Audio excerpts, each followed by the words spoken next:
welcome back to the garage. So today we're going to go over the wiring for part 2. Go check out my part 1. That's like a 90% solution. I made some mistakes, I just made some changes, I also got some new parts.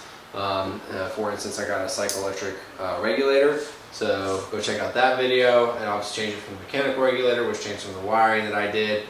I'm going to say it again, I'm not a professional, so obviously I'm not, because I had to make a part 2 to this, going over the changes previously, plus encapsulating new components. So this is how I did it. It's a method, it's my method.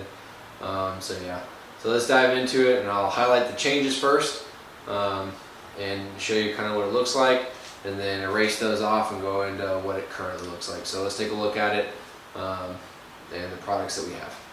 Alright, so taking a look at it, this is the same reference that I had last time. So no change over here. This is also no change for the turn signals. That's in the other video, not depicted up here. No change to the key. And looking at this, no change to anything other than the regulator and with the mechanical regulator and this regulator and the key switch. So brake light still the same, headlight still the same, headlight switch is still the same, kill switch still the same, and ignition coil still the same, and tail light no change. Battery to starter solenoid no change, starter solenoid to starter, and starter solenoid to starter relay all no change. So starting with those changes, looking right here, this is the mechanical regulator. As you can see, the battery terminal had 2 wires coming off. One ran up to the main wiring harness. That's now been taken out, as known by the X, as well as the battery running to the key switch has also been taken out. The A and F arm to the A and F terminals on the generator has also been taken out, as noted by these X's here. The horn remains in location. If you want to see more on the horn and how I changed that, go check out my other video on it. So yeah, so the regulator has essentially been detached, and it's just there, and it's gone, and all the wires have been cut from there, and the horn still remains. No change to the horn. Alright, so going into the changes, I'm going to start around the power and how I have it going. So alright, so going from the battery, power goes up to the starter solenoid. It goes up to the 1 position on the main wiring harness, runs all the way across, comes down into a 20 amp inline fuse. This is the only fuse size I could find by Cycloelectric online, and it goes to the battery terminal on the regulator. And then the A and F positions on the regulator correspond to the A and F on the generator respectively. You don't need to polarize this. You just have to do it once, and then it's good to go for the rest of the time, and it's worked great for me so far. So moving back to the battery terminal, positive terminal, goes up to the long stud on the starter solenoid, no change there. So then it goes to the 30 amp circuit breaker, the orange wire here, the orange line depicting a gray or orange wire, to a 30 amp circuit breaker, which then goes to the battery position on the key switch. The key switch then has 3 different wires coming off of it. It has one that goes up to the 2, all the way up, and goes back up to the key switch, kill switch, no change from before. The second one goes to the 1 terminal on the starter relay, also no change. The first change that comes in is the ignition switch over here. So, coming out of the ignition switch to the start button. So now it goes from the ignition down to a separate start button that's on the bike, and then that goes up to the starter relay. Come back over here, looking at the handlebar up here.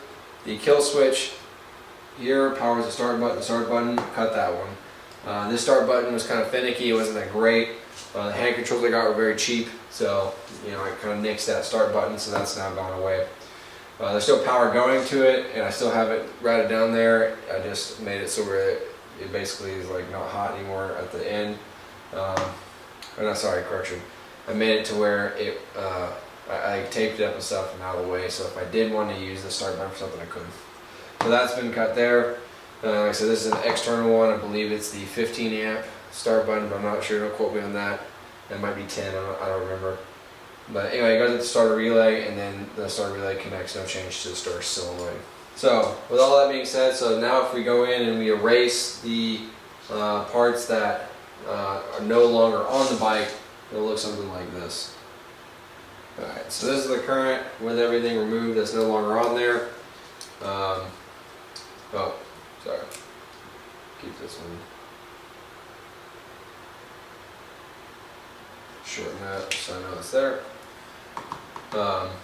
So yeah, here's everything as it stands right now on the bike, removing the mechanical one, having the other regulator here.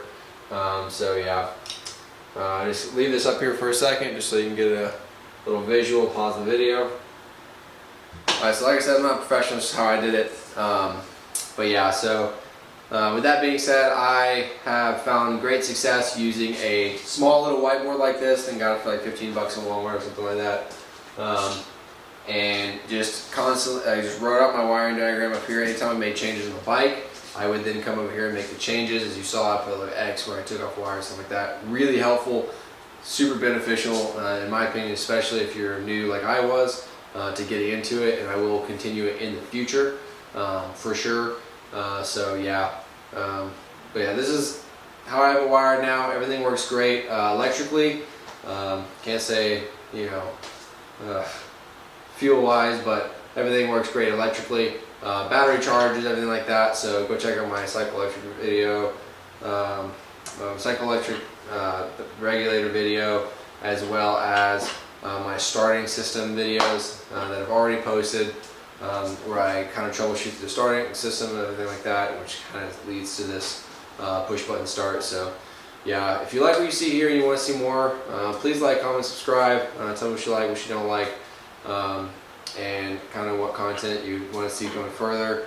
As I dial down on the chopper, we'll start moving into other aspects, because I only have a few things left. Paint the fender, or as of this moment, paint the fender, wrap the pipes. I have to fix the carburetor jetting issues. Having trouble going over 50 miles an hour right now, and my front wheels being a little weird, a little funky. Maybe it's a Springer, maybe, I don't know. I gotta like kind of, you know, fix that issue.